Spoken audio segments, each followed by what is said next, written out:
On va vous voir avec votre père, toujours relation particulière. On vous voit avec votre équipe de foot en cadet. Votre père est à gauche. Oui, vous disiez tout à l'heure dans l'entretien que vous aviez commencé comme gardien de but. Votre frangin jouait également. Oui, mon frangin a 5 ans de plus que moi, donc il jouait dans les catégories au-dessus. Votre frère Guy, il était lui numéro 10, hein, et vous numéro 8. Oui. Oui, oui. C'est ça? Non, je relisais un petit peu pour savoir, pour retracer, pour aller sur vos pas. Vous étiez un bon joueur, Arsène? J'ai beaucoup de scrupules à dire que j'étais bon joueur, j'étais pas un mauvais joueur. Mais là encore, c'est très difficile de comparer puisqu'on ne s'entraînait pas. On jouait le samedi ou le dimanche. Et on a créé cette équipe en minime, quoi. Et puis, ça veut dire 14 ans. Ça, c'est un autre homme qui a une grosse influence dans ma vie. Max. Raymond Hilde. Je dis souvent aux jeunes, vous savez, une vie réussie, c'est quelqu'un qui a envie, qui a une attitude. Et cette attitude rencontre quelqu'un qui croit en vous, qui vous donne votre chance. Max Hilde, c'est l'homme qui m'a donné ma chance, qui a cru en moi. Et nous avons gardé des rapports très proches jusqu'à la fin de sa vie. D'ailleurs, j'étais à son enterrement, malheureusement, il y a 1 an. Mais c'est l'homme qui a eu une très forte influence dans ma vie. Il disait de vous, pour relire lui aussi ses écrits, on va voir quelques photos de vous sous ses ordres. Vous l'avez accompagné un peu partout. En bas à droite, ici, du côté de... Qui sur un plan foot, c'est lui qui m'a mis en selle au niveau football. Mutzig, c'est ça le club? Mutzig, oui. Mutzig, pardon. À l'époque, on faisait de la bonne bière à Mutzig. Mutzig, voilà. Et dans la lecture et dans mes lectures, il disait bien que vous étiez quand même un bon vivant. Je pense que cette réputation était un peu exagérée. Ah.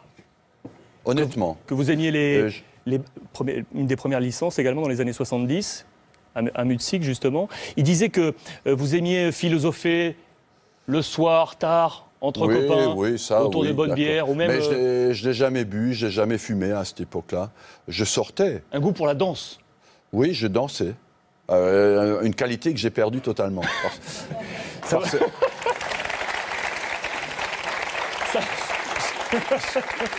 Il faut se replacer dans le contexte parce que je suis âgé quand même. Mais on dansait les bals populaires, c'était les marches, les valses. Donc c'était totalement différent de ce qu'on danse aujourd'hui. Autre visage avec un homme qui lui aussi vous a marqué sur votre vie, c'est Gilbert Gress. Oui. J'ai choisi de vous montrer cette photo parce qu'il vous accompagne ensuite dans les années 70, toujours porté par Max Hilde. Effectivement, nous faisions un trio. Mulhouse, Strasbourg, le Racing. Gilbert Gress était entraîneur d'ailleurs, c'était un très bon entraîneur. Et Max Hilde était entraîneur du centre de formation. Je suis devenu l'adjoint au centre de formation. C'est comme ça qu'a démarré ma carrière d'entraîneur, puisqu'après Gilbert Gress est parti, Max Hilde est devenu l'entraîneur de l'équipe professionnelle et je suis devenu l'entraîneur du centre de formation. Est-ce que vous avez quand même un regret? Parce que Max j'en ai plein.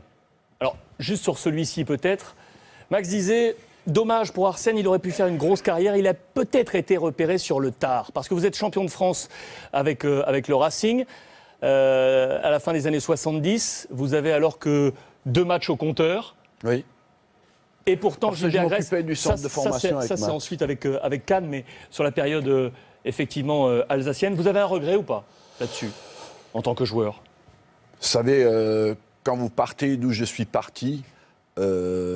et que vous arrivez là où je suis arrivé, je pense que ce serait malvenu d'avoir des regrets. Je pense que j'ai plutôt eu beaucoup de chance dans ma vie. Je me reconnais une qualité, j'ai pas mal travaillé et que j'aimais passionnément ce que je faisais.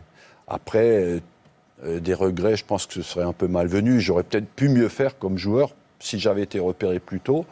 Mais bon... ça fait partie de la vie. On a vu déjà passer la photo de Cannes, on va la revoir. Là, on est dans les années 80. Vous suivez un autre homme important, c'est Jean-Marc Guilloux. Oui, c'est une autre rencontre importante dans ma vie, Jean-Marc Guilloux. À droite et vous à gauche. Qui a vu jouer mon équipe. Et on a joué contre Mulhouse et puis il a voulu me rencontrer. On a échangé au niveau foot et il m'a demandé de travailler avec lui. On partait sur un projet à Cannes. Où d'ailleurs, vous voyez là, au premier rang, il y a Jean Fernandez qui après deviendra l'entraîneur de l'AS Cannes. Il y a Rampillon, Gilles Rampillon, il y a Lamine Diaye, il y a beaucoup de joueurs après qui ont fait des très belles carrières. Caso est là-dessus aussi. Caso est en haut, hein, Oui. tout en haut. En haut à droite. On le voit marqué. C'est donc l'AS Cannes, ensuite c'est Nancy. On retrace comme ça les quelques balises avec des grands pas. Nancy, vous avez conscience, c'est pas évident Nancy parce que vous passez des saisons là-bas et il n'y a pas forcément les moyens avec le papa Platini qui est en bas. Il n'y a pas de moyens, on se battait tous les ans pour descendre. Platini, en bas à gauche. Mais il y avait des bons joueurs quand même. Mais on est descendu au bout de la 3e année. Et parce qu'il y avait vraiment plus de moyens. À chaque fois qu'il y avait un bon joueur, il partait. Et Nancy a pareil, fait depuis osciller toujours entre la 1re et la 2e division. Pourquoi ? Parce que c'est un club qui vit avec des moyens extrêmement limités.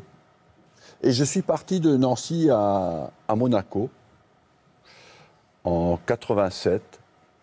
J'avais à l'époque d'ailleurs 2 sollicitations, celle du PSG et de Monaco.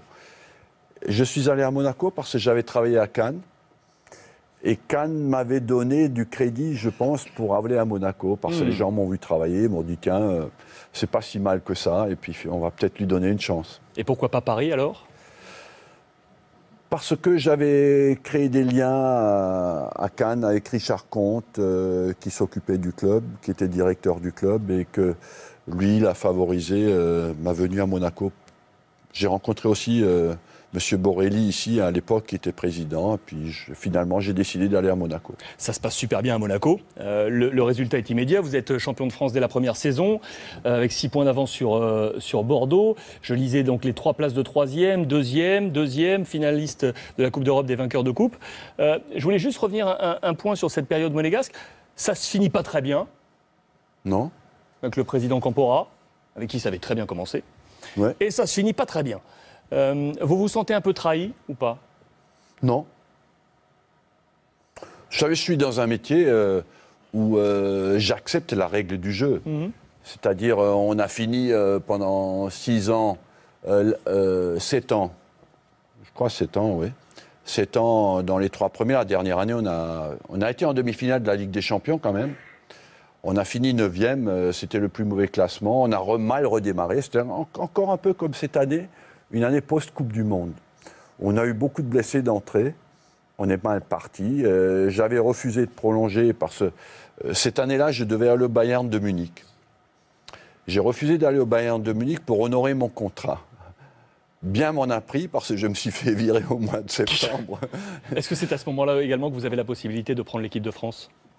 La possibilité de prendre l'équipe de France, j'ai l'ai eu plusieurs fois, honnêtement. Et pourquoi ne pas l'avoir pris ?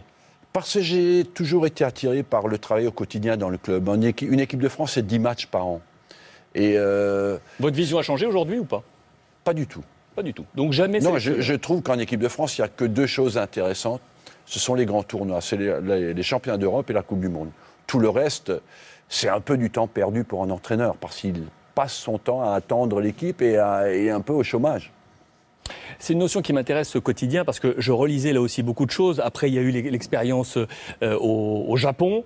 On en reparlera ensemble. Formidable, ça a été... Formidable, effectivement. Puis, c'est arrivé à Arsenal. Et je relisais des termes assez forts. Et je vous poserai cette question.